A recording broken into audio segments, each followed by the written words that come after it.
अस्सलाम वालेकुम नाज़रीन, खुशामदीद कहते हैं। प्रोग्राम आप देख रहे हैं फ्रंट पेज। नाज़रीन, भारत ने अपना मज़मूम और अपना मस्ख चेहरा एक दफ़ा फिर बेनकाब किया आलमी बरादरी के सामने, और भारत की ये पुरानी रविश है कि वो इंसानी हुकूक़ की पामाली का चैम्पियन बनता चला जा रहा है।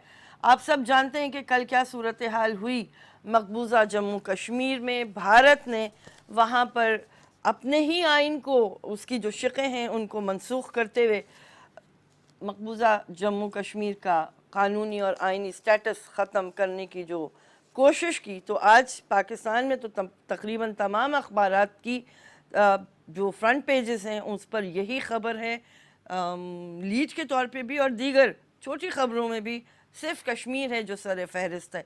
रोज़नामा एक्सप्रेस, भारत से इल्हाक गलत साबित हो गया, महबूबा मुफ्ती फैसला चैलेंज करेंगे। उमर अब्दुल्ला, भारतीय वाने बाला में अपोजिशन का हंगामा, आइन की कॉपियां फाड़ दी, बीजेपी ने आइन कत्ल कर दिया कांग्रेस, मकबूजा कश्मीर का खुसूसी दर्जा ख़त्म, हिंदू बस्तियां बसाने की इजाज़त, लद्दाख अलग।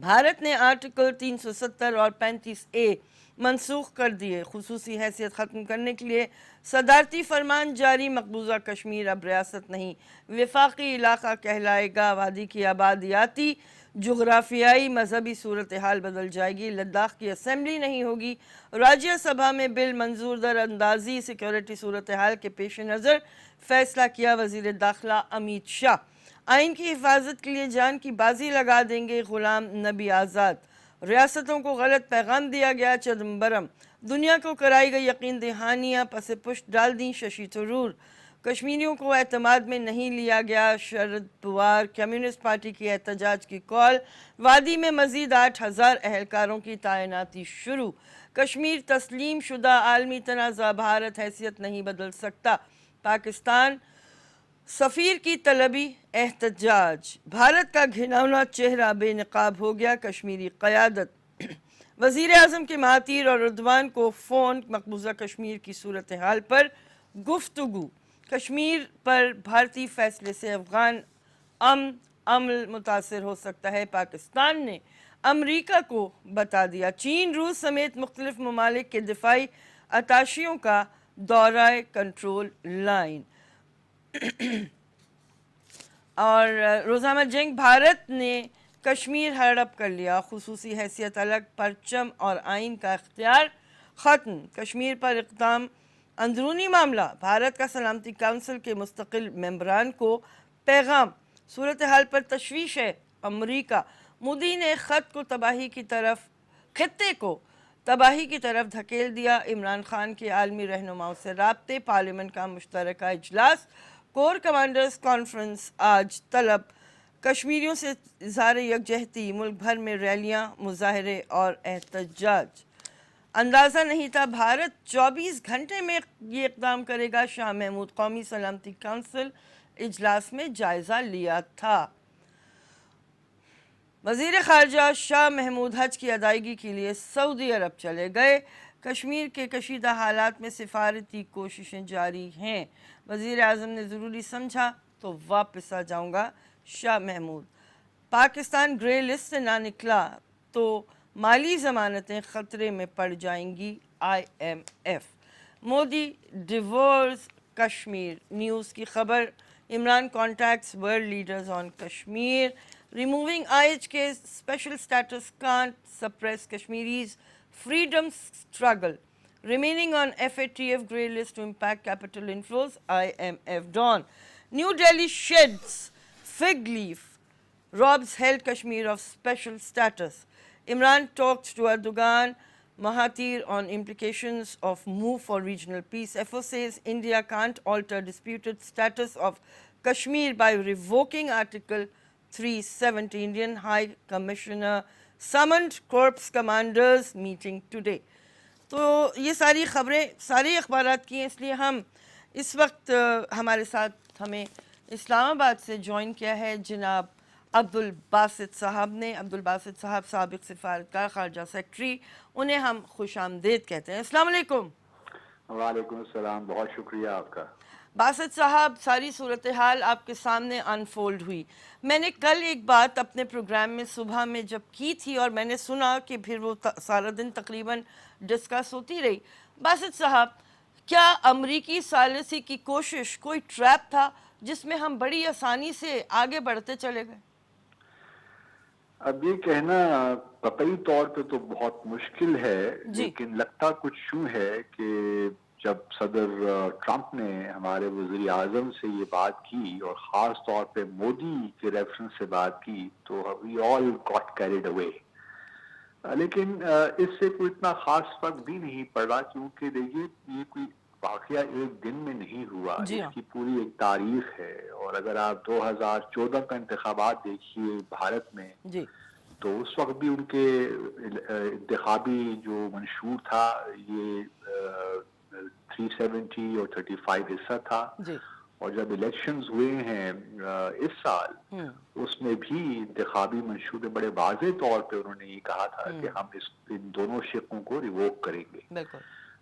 बदकिस्मती के साथ हम शायद उस तरह भांप नहीं पाए या समझ नहीं पाए कि ये वाकई होने जा रहा है।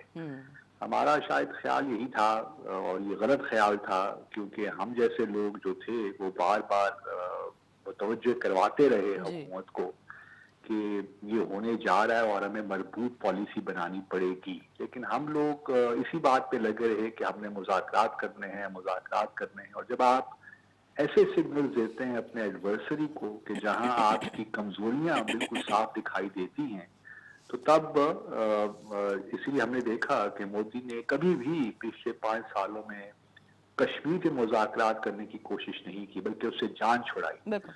और फिर हमने देखा 10 जुलाई 2015 को कि हमारी साइड ने किस तरह भारत को खुश करने के लिए ऊफा ज्वाइंट स्टेटमेंट से जम्मू और कश्मीर को निकाल ही दिया। तो ये हमारी अपनी कमजोरियां हैं जिसने काइंड ऑफ इनकरेज किया है भारत को कि जो उसका पुराना एक आरएसएस का एजेंडा है उसको बिल आखिर वो नाफिज कर सके। अच्छा, मेरे हवाले से जी। देखिए, पहले भी जो स्टेटस था जम्मू और कश्मीर का, वो तो उसको आप अपना अटूट अंग समझते थे। जी। तो 370 का जाना मेरे लिए कोई इतनी बड़ी बात नहीं है। ठीक है। असल जो इशू है वो है 35A का, एक हजार। क्योंकि भारत जो भी एकतरफा इकदाम लेता है वो तो जम्मू और कश्मीर के लोगों को काबिल कबूल नहीं है। वो तो हमने देखा जी। कल किससे मकबूजा जम्मू और कश्मीर में इसका रिएक्शन आया है। वो तो डिस्प्यूट की जो हैसियत है वो तो वही है। ठीक। भारत जो भी कर ले, ये army United nation security council की करारदादें हैं, और ये डिस्प्यूट पाकिस्तान और भारत के दरमियान रहेगा, और इसके मेजर जो स्टेक होल्डर है वो कश्मीरी है। सही। और कश्मीरी कभी भी भारत जो भी कर ले नई अरेंजमेंट एक्सेप्ट नहीं करेगा। लेकिन बदकिस्मती के साथ जो इस वक्त 35A की रेवोकेशन है, दैट इज मोर वरीसम। और उसकी बुनियादी वजह यह है कि 1927 में महाराजा हरि सिंह ने एक ऑर्डर पास किया था कि स्टेट सब्जेक्ट जो हैं वो सिर्फ वहां के लोकल्स हैं, इंडिजिनस हैं। और ये इख्तियार, और फिर ये इख्तियार 1954 में जब नेहरू शेख अब्दुल्ला अकॉर्ड हुआ था, उसमें भी ये कहा गया था कि जो स्टेट सब्जेक्ट का मामला है, मानी ये हुए कि जो कश्मीरी हैं सिर्फ उनका हक है जम्मू और कश्मीर में रहने का, वही सिर्फ प्रॉपर्टी खरीद सकते हैं, so on and so fourth. उसके बाद फिर ये 1956 में ये सारा मामला तय हुआ कि जो स्टेटस होगा जम्मू और कश्मीर का और बाकी इंडिया का वो क्या होगा। तो असल चीज ये है कि 35A का जाना बहुत बड़ी सम है, क्योंकि अब तमाम जो इंडियंस हैं वो मकबूजा जम्मू और कश्मीर में जा सकेंगे, वहां पे रह सकेंगे, वहां पे प्रॉपर्टी खरीदेंगे, इन्वेस्टमेंट करेंगे, और फिर उनको वोट का हक भी मिलेगा। बिल्कुल ठीक। तो इससे ये होगा कि लॉन्ग टर्म में जो डेमोग्राफिक्स हैं वो वहाँ चेंज हो जाएंगी, और एक मुस्लिम मेजॉरिटी जो एरिया था वो मुस्लिम माइनॉरिटी में तब्दील हो जाएगा। और ये भी आपके सामने नाज़रीन के लिए याद रहे कि जब हमें इंडिपेंडेंस मिली तो उस वक्त तकरीबन 80 से 85% मकबूजा जम्मू और कश्मीर की जो आबादी थी मुसलमानों की, वो तकरीबन 85% थी। अब ले दे के वो रह गई है 67%। तो हमें लगता है कि सारा जो आरएसएस का ओरिजिनल वर्ल्ड व्यू था अबाउट जम्मू और कश्मीर वो अब हो गया है। लेकिन हमें तशवीश तो यकीनन है और होनी भी चाहिए, और अब देखते हैं कि आगे किस तरह मामला बढ़ते हैं। ठीक है बस साहब आपसे मैं एक सवाल ये करना चाहूँगी, पाकिस्तान के पर्सपेक्टिव में रहते हुए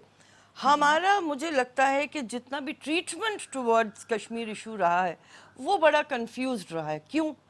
हम कभी उसको जो उस खित्ते की तहरीक है सेल्फ डिटर्मिनेशन की, ख़ुद मुख्तारी की, आज़ादी की, अपने हुकूक़ के हुसूल की, उसको शायद हम कभी या तो ख़ुद भी नहीं समझ पाए, और अगर समझ पाए तो हमने शायद जानबूझ के उसको कुछ डिफरेंट एंगल्स दिए। मेरा मतलब ये है कि क्या ये इंसानी हुकूक़ का मामला है या ये मुसलमानों के हुकूक़ का मामला है? क्योंकि इस कन्फ्यूजन से ना हम अपने आप को किसी तरफ आमादा कर पाए और ना हमने ये दुनिया को बताने की कोशिश की कि असल मामला है क्या। आपने बिल्कुल सही निशानदेही की है। यकीनन हमारे यहाँ चूंकि बड़ा एक तजब्जुब का आलम रहा है जम्मू और कश्मीर को लेकर, और हमने माजी में इस कदर गलतियां की हैं जी।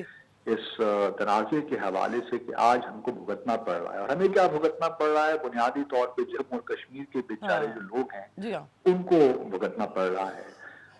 बुनियादी तौर पे तो देखिए ये मसला हक़ खुद इरादियत का है, ये कोई टेरिटोरियल डिस्प्यूट तो है नहीं, और ये बिल्कुल अक़वाम मुत्तहिदा की जो करारदादें हैं उनसे बिल्कुल वाज़ेह हो जाता है कि ये ह्यूमन राइट्स का इशू है।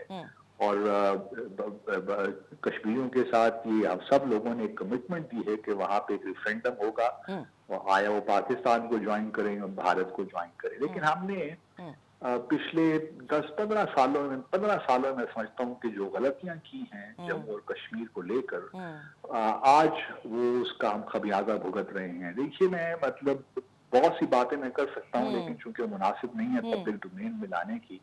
मिसाल के तौर पर आप ले लीजिए जो मैंने ऊफा जॉइंट स्टेटमेंट की मिसाल एक दी 2015 की। उससे पहले अगर आप चली जाइए तो जिस तरीके से जनरल मुशर्रफ ने 4 पॉइंट फार्मूला पेश किया था वो भी एक बड़ा डिजास्टर था।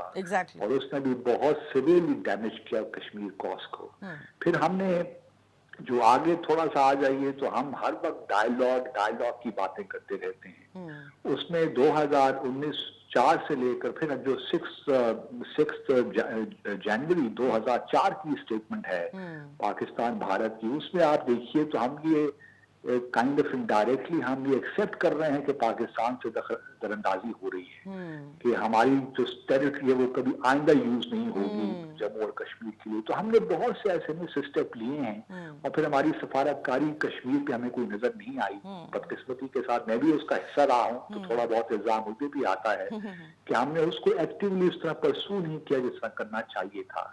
और अब भी मुझे लगता है कि कुछ सही क्लियर हमारे पास कोई रोड मैप नहीं है, कोई हिकमत अमली नहीं है कि हमने आगे किस तरह बढ़ना है। हम देखिए जब से पीटीआई की भी हुकूमत आई है ये भी एकतरफा तौर पे हर वो स्टेप ले रहे हैं जो कि मेरे ख्याल में नहीं लेने चाहिए। जब आपका ताल्लुक हॉस्टाइल हो तो फिर यूनिलैटरल स्टेप्स की अगर भरमार हो जाए तो अपनी रुकत खो देते हैं। तो इसलिए हर स्टेप, चाहे वो रिलीज ऑफ फिशरमैन हो, रिलीज ऑफ प्रिजनर्स हो, चाहे वो करतारपुर का कॉरिडोर हो और बहुत से इनिशिएटिव्स हों, ये यूनिलैटरली जो हमने शुरू कर दिया है मामला भारत को खुश करने का, उससे काफी मसाइल पैदा हुए हैं।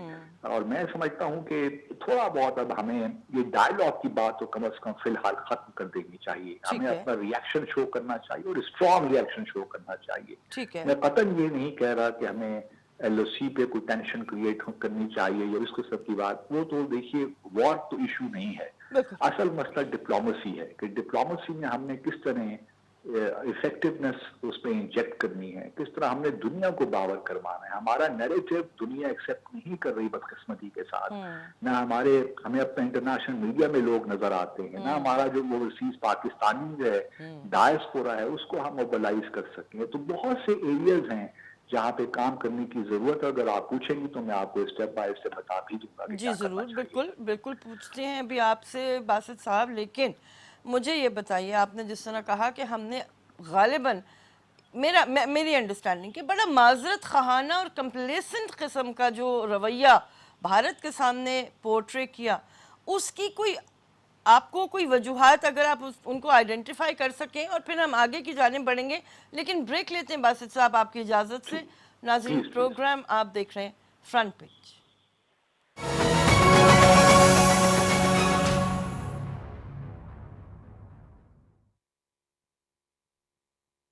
नाज़रीन, खुशामदीद कहते हैं प्रोग्राम आप देख रहे हैं फ्रंट पेज। हमारे साथ टेलीफोन लाइन पे जनाब अब्दुल बासित साहब इस्लामाबाद से मौजूद हैं और बासित साहब बहैसियत सफ़ीर भारत में अपनी एक पूरी यानी जो टेन्योर होता है वो सर्व भी कर चुके हैं, तो उस एंगल पे भी थोड़ी बात करेंगे। लेकिन बासित साहब से जो मैंने ब्रेक पे जाने से सवाल किया था कि एक तो हमारा रवैया बड़ा माजरत खाना है, दूसरी जानिब मैं शाह महमूद कुरैशी साहब का वो बयान जो भी मैंने थोड़ी देर पढ़ा था वो आपके सामने रखती हूँ और उनसे मैं चाहूँगी बासित साहब से इस पर ज़रूर रिएक्ट करें। कौमी सलामती काउंसिल इजलास में जायज़ा लिया था, अंदाज़ा नहीं था भारत 24 घंटे में इक़दाम करेगा। शाह महमूद, तो सर मुझे ये बताइए कि जो मैंने आपसे सवाल किया था कि इतने कंप्लेसेंट और इतने अनअवेयर क्यों रहते हैं हम? नहीं, मेरा नहीं ख्याल कि हम अनअवेयर थे। जिससे मैंने पहले एक गुजारिश की कि ये तो देखिए 5 साल से ये मामला चल रहा था और मैं खुद गवाह हूँ, विटनेस उन सब चीजों का। अब अगर फॉरेन मिनिस्टर इस किस्म का बयान दे रहे हैं तो मैं सिर्फ कफे अफसोस ही मर सकता हूँ और मैं क्या कर सकता हूँ, क्योंकि हम सबको अंदाजा था। बल्कि मैंने खुद न्यूज़ 1 पे प्रोग्राम किया था वादे पाकिस्तान में, मैंने 1-2 दिन पहले कह दिया था कि होने जा रहा है। बिल्कुल सही। तो इनको किस तरह मालूम नहीं था? हम सबको मालूम था कि होने जा रहा है। तो ये हमारा एक रवैया बन गया है कि हम लोग स्टेटमेंट्स देते रहते हैं और सारी स्टेटमेंट्स पाकिस्तानी मीडिया के लिए होती है। इंटरनेशनल मीडिया पे आप जाइए तो कहीं भी हमारा नुक्ता नजर नहीं आ रहा होता के साथ। वहाँ पे कोई BBC पे बात नहीं करता, कोई CNN पे बात नहीं करता, कोई अल जजीरा पे बात नहीं करता। कहाँ है हमारी डिप्लोमेसी? मुझे तो समझ नहीं आ रही इस वक्त कि बिल्कुल हम एक वही बातें रवायती अंदाज से कर रहे हैं और हम समझते हैं कि हमने अपना फर्ज पूरा कर दिया। अगर आपने यही करना है तो फिर माजरत के साथ जम्मू और कश्मीर को आप भूल जाइए। ये बातें इसी तरह चलती रहेंगी अनलेस कि you are willing to take some concrete steps. जब तक आप ये नहीं करेंगे, एक मजबूत जामे हिकमत अमली नहीं बनाएंगे और ये पॉलिटिकल करेज पैदा नहीं करेंगे कि आपने उसको इम्प्लीमेंट भी करना है, तो आप यकीन जानिए उसके बगैर काम नहीं हो सकता। ये सिर्फ मामला बयानात और करारदादों की हद तक ही रहेंगे और आगे कुछ नहीं होने वाला। ठीक है, अच्छा अब आपके जवाब से मैं 2-3 पॉइंट्स आपसे चाहूंगी मजीद उनको जरा इलाबरेट कीजिए। डिप्लोमेसी की जब आप बात कर रहे हैं और अग्रेसिव डिप्लोमेसी, आपने वो लफ्ज़ इस्तेमाल नहीं किया लेकिन बहुत सारे और तज्जियाकार और साबिक सिफारतकार ये लफ्ज़ इस्तेमाल कर रहे हैं। अच्छा, एक बात ये भी हो रही है कि लीगल डिप्लोमेसी की तरफ भी हमें जाना चाहिए। पहले तो ये बताइए कि वाकई ऐसा किया जा सकता है, पाकिस्तान के पास ये ऑप्शन है? देखिए, पहले तो ये बात हमें सबको समझनी चाहिए कि हमारा जो कानूनी मुकदमा है जम्मू कश्मीर को लेकर वो बहुत मजबूत है। अच्छा, उसमें हमें पतन कोई शक नहीं होना चाहिए। वो इंस्ट्रूमेंट ऑफ एक्सेशन से लेकर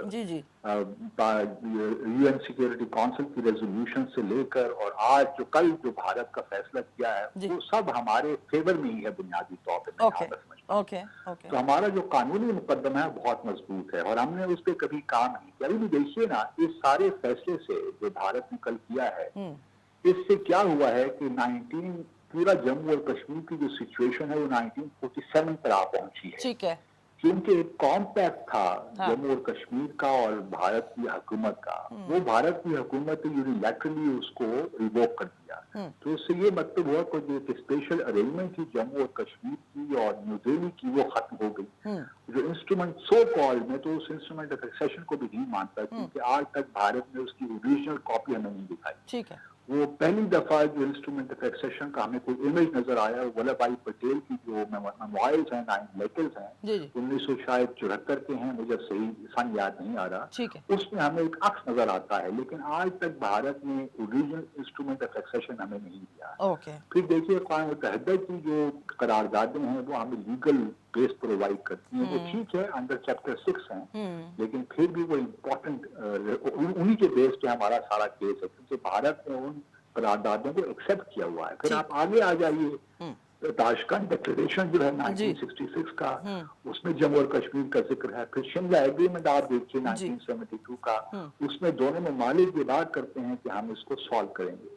फिर 1999 का लाहौर डिक्लेरेशन उसमें जिक्र है। फिर UN सिक्योरिटी काउंसिल की जो रेजोल्यूशन है 1998 की 1172 6 जून 1998 की, उसमें सिक्योरिटी काउंसिल दोनों ममालिक से कह रही है कि आप इस मसले को सॉल्व करें, जम्मू और कश्मीर के मसले को। ठीक। फिर आप आगे आ जाइए तो जो 2015 की एक स्टेटमेंट है पाकिस्तान भारत की, उसमें भी जम्मू और कश्मीर का जिक्र है। तो भारत ने देखिए अब बायलैटरलिज्म भी खत्म कर दिया। जब उन्होंने ये सारे स्टेटस को चेंज किया तो इसका मतलब ये है कि अब वो बायलैटरली भी हमसे पहले भी सब बात क्या करते थे, वो तो वक्त ले रहे थे हमारा, लेकिन अब तो बिल्कुल उन्होंने कह दिया है कि हम अभी बायलैटरली भी हम डिस्कस नहीं करेंगे कि हमने यूनिलैटरली अब एक्शन ले लिया। तो हमारे कानूनी एतबार से हमारा मुकदमा बड़ा स्ट्रांग है और अब हमें ये सोचना होगा कि बाकायदा मैं समझता हूँ कि स्ट्रेटजी के तहत एक हमारा स्टेप हो सकता है कि we should consider going to ICJ, ताकि उनको बता सकें कि किस तरह भारत ने वायलेट किया है। तो ये कानूनी एतबार से हमारा इसमें हमें कोई शक नहीं होना चाहिए और हमें अपोलोजेटिक भी नहीं होना चाहिए। आपने बिल्कुल सही फरमाया। ठीक है। दूसरा स्टेप जो है वो सफाती सतह पे है। ठीक है। यूनाइटेड नेशन सिक्योरिटी काउंसिल जाने में कतई कोई हर्ज नहीं है। मुमकिन है कि हमें वहाँ हम करारदाद न ले सकें, लेकिन हम दुनिया को ये तो बावर करवा सकते हैं कि जो भारत ने स्टेप लिया है इसको जम्मू और कश्मीर के लोगों ने रिजेक्ट कर दिया है और फोर्सफुली रिजेक्ट कर दिया है। न सिर्फ हुर्रियत की लीडरशिप ने बल्कि वो पार्टी लाइक महबूबा मुफ्ती, उमर अब्दुल्ला, फारूक अब्दुल्ला, ये जो लोग हैं जो हमेशा भारत के साथ खड़े रहे हैं, उन्होंने भी इसको रिजेक्ट कर दिया है। तो अब होगा ये, कश्मीर के हालात और बिगड़ेंगे, वहाँ ऑपरेशन ज्यादा होगा, इंसानी हकूक की पामाली ज्यादा होगी, पाकिस्तान भारत के दरमियान ताल्लुकात में कशीदगी आ सकती है, दोनों न्यूक्लियर पावर्स हैं, फिर इसका बराह रास्त असर अफगानिस्तान के मसाले की अमल पे भी होगा। जी बिल्कुल। तो इसलिए हमें दुनिया को ये बताना चाहिए कि जो भारत ने एकतरफा तौर पे स्टेप लिया है, खास तौर पे 35A वाला, वो इतना डेंजरस है कि उससे कश्मीर के हालात और बिगड़ेंगे। तो दुनिया को चाहिए, आलमी ताकतों को चाहिए कि वो भारत को समझाएं। और अब मैं समझता हूँ कि अब मीडिएशन ही का रास्ता रह गया है बदकिस्मती के साथ, बायलैटरली अब कुछ नहीं हो सकता। ये तो ऑलरेडी अच्छा कुछ मेरे ख्याल है। अच्छा बासित साहब आप हैं लाइन पे? हेलो जी बासित साहब आप लाइन पे? जी मैं लाइन पे। जी। अच्छा बासित साहब आपने फरमाया कि हमारे पास जो ऑप्शंस हैं वो आपने स्पेल आउट किए। मुझे ये बताइए, भारत में अब अंदर भी हम देख रहे हैं कि कुछ आवाज़ें उठी हैं, बड़ी मजबूत आवाज़ें उठी हैं, राज्यसभा में भी इस बात पर कल काफ़ी एहतजाजी तकारीर सामने आई। लेकिन मेरा अपना पॉइंट ऑफ व्यू है, गलत हो सकता है, कि जब कश्मीर की बात आती है तो ये ठीक है, इस तरह से रिएक्शन हमने देखा ज़रूर है, लेकिन उनका जो बेसिक नैरेटिव है वो तो एक ही है। तो हमें उस पर भी अभी खुशी का इजहार करना चाहिए कि there are senior elements in India, या ये जी फरमाइए। डेफिनेटली ऐसे लोग हैं। मिसाल के तौर पर चिदम्बरम जो है, कल मैं उनका एक इंटरव्यू देखा, जो होम मिनिस्टर भी रहे हैं, फाइनेंस मिनिस्टर भी रहे हैं भारत के, यशवंत सिन्हा हैं। ऐसे बहुत सी सीनियर वॉइसेस आपको भारत में मिलेंगी जो कि बल्कि पूरी इंडियन नेशनल कांग्रेस जो है वो क्रिटिसाइज कर रही है, 2-3 और पार्टीज भी कर रही हैं। तो ऐसे एलिमेंट्स हैं, लेकिन वो अब मार्जिनलाइज हो गए हैं बदकिस्मती। उनकी वो बात नहीं रही कि चूंकि बीजेपी ने जो कार्ड खेला है वो हिंदुत्व का कार्ड खेला है। बिल्कुल। उन्होंने बदकिस्मती के साथ जो भारतीय मुसलमान है उसको भी, जो इलेक्ट्रल पॉलिटिक्स है उसमें उसको इररेलेवेंट कर दिया है। तो इस वजह से ये हिंदुत्व का एक खास माइंडसेट है। अगर आप, क्योंकि मैं भारत में रहा हूँ 2014 से लेकर 2017 तक, तो मुझे मालूम है कि मुसलमानों के साथ क्या हशर हो रहा है वहाँ पे। वो पूरी जो इस्लामिक हिस्ट्री है बर्रे सगीर की, उसको वहाँ से अपनी तारीख से ही निकालना चाहते हैं। तो मतलब वहाँ पे जो रोज के हैं नाम तब्दील हो रहे हैं मुसलमानों से, वो हिंदुओं के नाम रख रहे हैं। इवन ताजमहल के बारे में बातें हो रही हैं कि इस जगह में पहले जमाने में मंदिर हुआ करता था, तो इसको हटाना पड़ेगा। तो इस किस्म की बातें हो रही हैं। अभी एक और बड़ा इंटरेस्टिंग बड़ा डेंजरस चीज होने वाली है, वो अयोध्या मस्जिद के बारे में एक फैसला आने वाला है अगले कुछ माह में। अच्छा। उससे भी आप देखेंगे कि मुसलमानों के साथ और मजालिम बढ़ेंगे और गुजरात की तारीख को दोहराया जाएगा। ओहो। अच्छा बासित साहब, ये जो मसला ये है ना कि पाकिस्तान में तो बहुत सारी चीज़ों को हम शेल्व कर चुके हैं। हमने जब पाकिस्तान स्टडीज़ पढ़ी थी, हमें पढ़ाया गया था कि कॉन्सेप्ट एक है आर्यवर्त। आजकल की नौजवान नस्ल शायद उस कॉन्सेप्ट को भी नहीं जानती। तो जो हिंदुत्व है probably it's an offshoot of the basic concept of Aryavarat, holy land, land of the pure. बिल्कुल, absolutely. तो बासित साहब, उन्होंने तो इस पूरी अपनी जो so called consolidation of Hindu माशरा आप जिसे कह लें, उस पे वो काम कर रहे हैं, बड़े आराम से कर रहे हैं। दूसरी जानिब वी आर स्कैटर्ड। अच्छा, मेरा अब सवाल आपसे ये है कि having wasted all the time, कोई मसला नहीं, हो गया, आगे क्या करना है हमें? नहीं, आगे वैसे हमें यही करना है। बुनियादी तौर पर आप बिल्कुल ठीक फरमाया, जो उनका कॉन्सेप्ट है ना हिंदुत्व पुण्य भूमि का, कि हमारी होली लैंड है, हाँ। इसलिए हम इसको डिवाइडेड तफसील नहीं देख सकते। जी, ये तो अपनी जगह पे उनका है, लेकिन अब हमें आगे क्या करना है? हमें हाँ। बुनियादी तौर पे पहले तो मिल बैठ के एक ये जो एडहॉकिज्म है ना, इससे हमें निकलना है। ठीक है, पहला स्टेप तो ये होना चाहिए कि अब हमें मुज़ाकरात की जो है ना ये रट, इसको फिलहाल बंद कर छोड़ दें। देना चाहिए। ठीक है। मुज़ाकरात हमें नहीं चाहिए अब भारत के साथ। ठीक है, दूसरा जो मामला है, इससे मैंने पहले अर्ज किया, जो मिल बैठ के कानूनी तौर पे भी और सफाती तौर पे हमें एक स्ट्रेटजी बनानी पड़ेगी, ठीक और है। स्टेप बाय स्टेप उसको लेकर आगे जाना पड़ेगा। ठीक है, आईसीजे के साथ हमारा खुला हुआ है ऑप्शन, उधर हमें जाना चाहिए, ठीक है। अपना सारा लीगल केस बनाकर।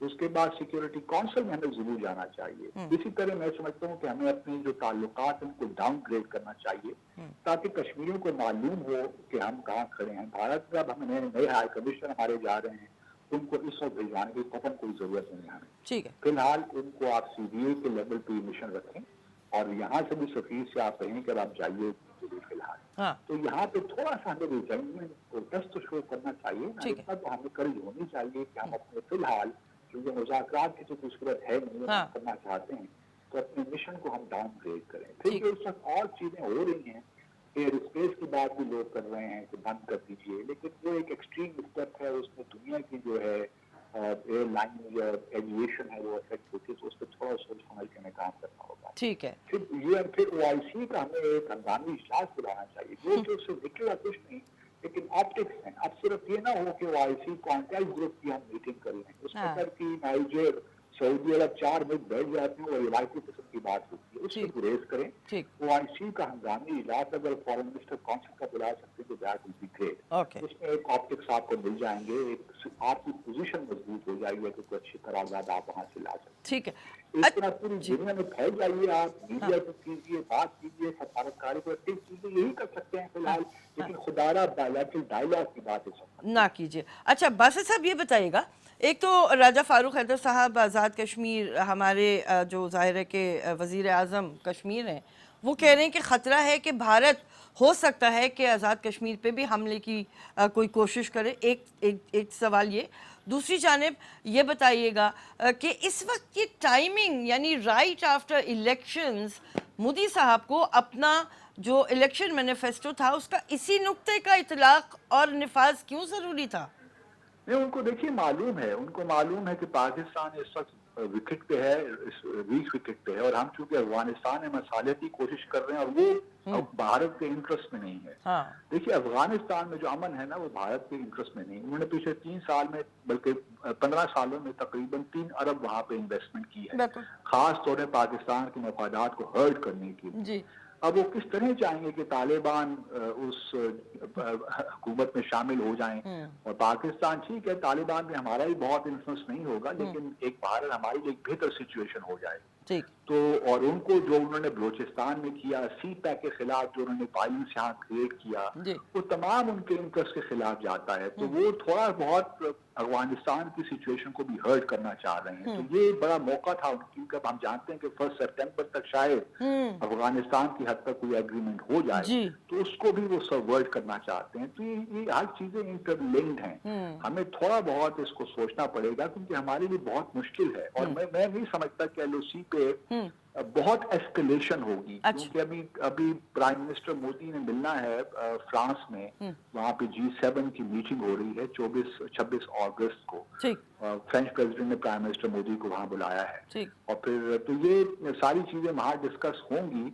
लेकिन मेरा नहीं ख्याल कि सिचुएशन एलओसी को जो क्लस्टर एम्यूनिशन की उन्होंने इस्तेमाल किया एक हद तक रहेगा एलओसी, क्योंकि वो दुनिया को बताना चाहते हैं कि यहाँ से भी टेररिस्ट आ रहे हैं। उनका बयान तो यही है ना कि जो कश्मीर की स्ट्रगल है वो दहशत गर्दी है। एग्जैक्टली। तो उस नैरेटिव में तो कामयाब हुए हैं, दुनिया को उन्होंने सेल किया है। हमारी सफारतकारी ने बदकिस्मती के साथ, और हमने खुद अपने पाँव पे कुल्हाड़ियां मारी हैं वक्तन फवक्तन। जी बिल्कुल ठीक है।